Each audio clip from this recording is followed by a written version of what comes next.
6.2, जिस तरह हमने 6.1 में स्टेटमेंट को समझ के उस पर ऑपरेशन अप्लाई किया था, डिवीजन और मल्टीप्लिकेशन, इसी तरह हमने यहाँ पर भी डिवीजन और मल्टीप्लिकेशन के दरम्यान में फिक्स रहना है। सबसे पहला सवाल देखें, 12 farmers harvest the crops in 20 hours. 12 farmer हैं, 20 घंटे लगते हैं उन्हें किसी भी क्रॉप को जो है वो हार्वेस्ट करने में, यानी वो जो उस पर काश्तकारी करते हैं उस पर उनको जो है वो 20 घंटे लगते हैं। How many farmers will be required to do the same work in 15 hours. अगर हमने उसी काम को जो है वो अब 20 की जगह 15 घंटों में करना है तो बताएं हमें कितने फार्मर्स चाहिए होंगे। सबसे पहले तो अब एक कॉन्सेप्ट अपने आप ने जहन में रखना है कि अगर किसी चीज़ को बढ़ाना है, किसी चीज़ की तादाद को ज़्यादा करना है, किसी चीज़ के लिए ज़्यादा रिक्वायरमेंट है तो मल्टीप्लाई किया जाएगा। अगर किसी चीज़ को कम करना है, उसको कम करना है, घटाना है, उसमें कोई कमी लेकर आनी है तो आप डिवाइड करेंगे, क्योंकि तकसीम करना, डिवीजन का मतलब होता है तकसीम। तकसीम करने से चीज़ कम हो जाती है, यानी अगर आपके पास सपोज 10 रुपीज़ हैं, आपने उसे 2 लोगों में डिवाइड करना है तो एक के पास 5 रुपये आएंगे, यानी अब वो 10 से कम हो जाएगा। डिवीजन हमेशा कम के लिए और मल्टीप्लिकेशन हमेशा ज़्यादा के लिए इस्तेमाल होगी। ठीक है, इस कॉन्सेप्ट को माइंड में रखते हुए पहले सवाल की तरफ आएँ। पहला सवाल है, क्रॉप्स हार्वेस्ट इन 20 आवर्स। 20 घंटे जब वो उस पर जो है वो काश्तकारी करते हैं तो कितने फार्मर्स रिक्वायर्ड हैं? 12। अब हमेशा ज़्यादा चीज़ की वैल्यू फाइंड करने के लिए एक की वैल्यू पता होनी चाहिए, ये चीज़ आप पहले भी पढ़ चुके हैं। अब देखें, एक घंटे में कितने फार्मर्स रिक्वायर्ड होंगे। ऑब्वियस सी बात है कि अगर एक काम नहीं ज़्यादा कम होगा, काम उतना ही रहेगा जितना था। सपोज़ आप यहाँ क्रॉप्स की जगह फार्मर्स की जगह पे हटाकर यहाँ पे आप एक रूम ले आए। सपोज़ आपने अपने इस रूम को जो है वो पेंट करना है। अब अगर उसको 20 घंटे लगाए जाए ना उस रूम को पेंट करने में तो काम कंप्लीट होगा। अगर 20 घंटे लगाने पे 12 लोग उसको पेंट कर रहे हैं तो बताएं कि अब अगर 1 घंटे में उस काम को मुकम्मल करना है तो कितने लोग होंगे?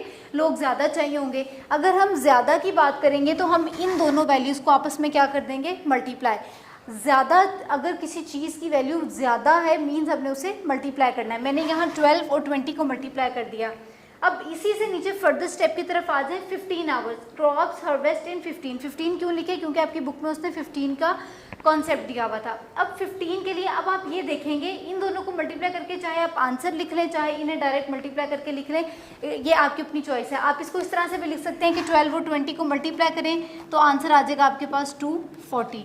It's up to you. ठीक है, अब हमारे पास क्या आ गया? 12 मल्टीप्लाइड बाई 20। आपने क्या करना है, पहले 1 घंटे थे तो मल्टीप्लाई करना पड़ा क्योंकि हमें ज़्यादा फार्मर्स की ज़रूरत थी। अब 15 आवर्स, अब आपके पास यहाँ पे आवर्स 15 हो गए। अब आपने क्या करना है कि पहले 1 थे तो मल्टीप्लाई किया, अब ज़्यादा हो गए, यानी आपके पास टाइम ज़्यादा है तो ऑब्वियसली फार्मर्स कम चाहिए होंगे। हमने फार्मर्स को कम कर देना है। कम करने के लिए क्या करेंगे? डिवाइड। 15 को यहाँ ला के डिवाइड कर दें। इसकी कटिंग जिस तरह से आपने पहले कटिंग सीखी थी, कटिंग नहीं आती तो आप इसको डायरेक्ट डिवाइड भी कर सकते हैं। यहाँ मैंने कटिंग की है। 5 3 ज़र 15, 5 8 ज़र 40, 0 एज इट इज़। 5 1 ज़र 5, 5 1 ज़र 5, 3 कैरी, 5 6 ज़र 30। तो आंसर क्या आ जाएगा? 16 फार्मर्स। यानी कि अगर हमने उसी काम को 15 घंटों में करना है तो हमें 16 फार्मर्स चाहिए होंगे। नेक्स्ट देखिए question number 2। The weight of 56 books is 8 kg। आपके पास 56 बुक्स हैं, उनका जो वज़न है यानी उनका जो वेट बनता है वो 8 kg बनता है। What is the weight of 152 such books. अब हमने 152 बुक्स का वेट बताना है। अब हम वो किस तरह से बताएंगे? वेट ऑफ 56 बुक्स, पहले स्टेप की तरफ आ जाए। 8 kg है। अब 56 और 152 के दरमियान में पहले हमें 1 की वैल्यू फाइंड आउट करनी पड़ेगी। तो वेट ऑफ 1 बुक, एक बुक का वेट ऑब्वियसली कम होगा। जहन में रखिएगा कि अगर 56 बुक्स का वेट 8 kg है तो 1 बुक का वेट डेफिनेटली उन 56 बुक से कम होगा। कम की बात हो रही है तो मैं 56 को यहाँ पे लाके डिवाइड कर दूंगी। अगेन 152 बुक्स, अब 152 बुक्स ज़्यादा है, इनका वेट ज़्यादा होगा तो 152 इस तरफ आके मल्टीप्लाई हो जाएगा। बस इस चीज़ का आपने ध्यान रखना है कि कम तो डिवाइड, ज़्यादा तो मल्टीप्लाई। अगेन कटिंग की 8 1 ज़र 8, 8 7 ज़र 56। इन दोनों की कटिंग पॉसिबल नहीं है क्योंकि ये पूरा कटिंग नहीं होता। हम इसकी डिवीजन करेंगे। डिवीजन का मेथड वही है जो आपने पहले 4 चैप्टर में सीखा हुआ था। ऊपर वाली वैल्यू विच इज़ 152 वो अंदर रहेगी, नीचे वाली वैल्यू 7 वो बाहर रहेगी और इसकी डिवीजन हो जाएगी।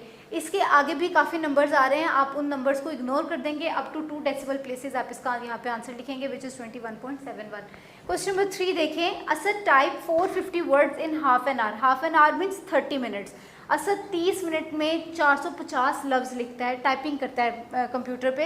How many words would he type in 7 minutes, वो 7 मिनट में कितने वर्ड टाइप करेगा। अगेन आपने कॉन्सेप्ट याद रखना है कि अगर 450 वर्ड्स जो हैं वो 30 मिनट्स में टाइप होते हैं तो 1 मिनट में ऑब्वियसली कम वर्ड्स टाइप होंगे। तो आप 450 को इस तरफ लेके जाके पहले डिवाइड करोगे और फिर 7, क्योंकि 1 से ज़्यादा होता है तो 7 को वहाँ लेके जाके मल्टीप्लाई कर देंगे। इसकी आपने घर में खुद से प्रैक्टिस करनी है और इसको सॉल्व करना है। क्वेश्चन नंबर 4 देखें, a worker is paid ₹7500 for 6 days. एक वर्कर है, काम करने वाला है, उसको 6 दिन काम करने पे 7500 रुपये सैलरी मिलती है। If he work for 23 days, अगर वो 23 दिन काम करता है, how much will he get, तो उसे कितने पैसे मिलेंगे। इसकी एग्जांपल आप खुद से भी ले सकते हैं, मेरे से भी ले सकते हैं। एज अ टीचर अगर मैं सपोज 1 दिन पढ़ाऊँगी तो मुझे 10 रुपये मिलते हैं, लेट सपोज। 2 दिन पढ़ाऊँगी तो 20 रुपये मिलेंगे, 3 दिन पढ़ाऊँगी तो 30 रुपये मिलेंगे। यानी मैं जैसे जैसे दिन बढ़ाती जाऊँगी मेरी सैलरी बढ़ती जाएगी, मैं दिन कम करती जाऊँगी मेरी सैलरी कम होती जाएगी। इसी तरह से अगर एक वर्कर को 6 दिन के 750 रुपये मिल रहे हैं तो 1 दिन के ऑब्वियसली उसको कम मिलेंगे। कम की बात हो रही है तो 6 इस तरफ आके क्या हो जाएगा, डिवाइड।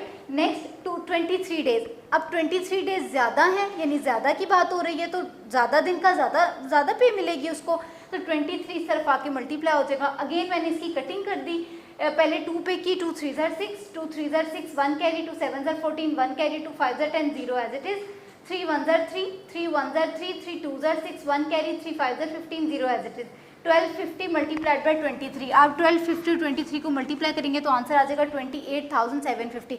यानी कि अगर वो 23 दिन पढ़ाएगा तो उसको 28,750 रुपये मिलेंगे।